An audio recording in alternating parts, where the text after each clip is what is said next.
আসসালামু আলাইকুম, welcome to my daily blog. আর আজকের সকাল শুরু হলো রিও আর ওরিওকে ঘাস দেওয়ার মাধ্যমে।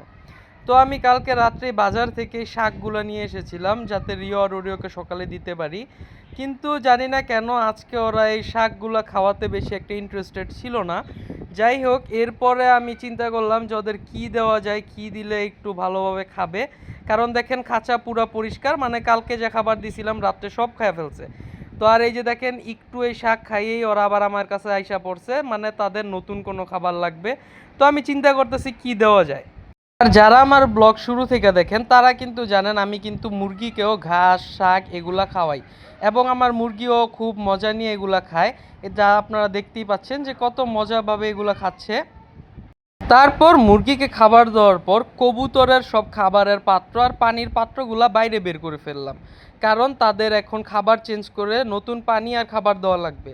যাই হোক, শুরু করলাম শার্টিনের কাছ থেকে। যেহেতু আমার শার্টিন কবুতর জোড়া নতুন বাচ্চা দিয়েছে, তাই ওদের খাবার বেশি প্রয়োজন। এই জন্য আগে ওদের খাবারটা দিয়ে নিলাম। আর এই যে দেখেন জাগা মতো বাটি রাখতেও দিল না, মানে ওরা অনেক তাড়াহুড়ে আছে। আর ওই যে দেখেন ছোট ছোট বাচ্চাগুলা, মাশাল্লাহ মাশাল্লাহ, আমার অনেক ভালো লাগে এগুলাকে। এরপরে বাটি নিয়ে চলে গেলাম আমার শর্ট ফেস কবুতরগুলোর কাছে। ওরাও কিন্তু মাশাল্লাহ দিলে ডিম দিয়ে দিয়েছে, আর আমার মালটাকে আর বাঁচাতে পারিনি। এই জন্য মানে যাই হোক, আর মন খারাপ করে লাভ নেই, আল্লাহ যা ভালো বুঝছে তাই হয়েছে। আর শার্টিন জোড়ার ডিমে তারা তা দিচ্ছে, এটা দেখেও ভালোই লাগে। আর এই যে দেখেন এটা হলো আমার গলা কষা কবুতর, তারাও কিন্তু মাশাল্লাহ দিলে ডিম দিয়েছে এবং সেই ডিমে তা দিচ্ছে।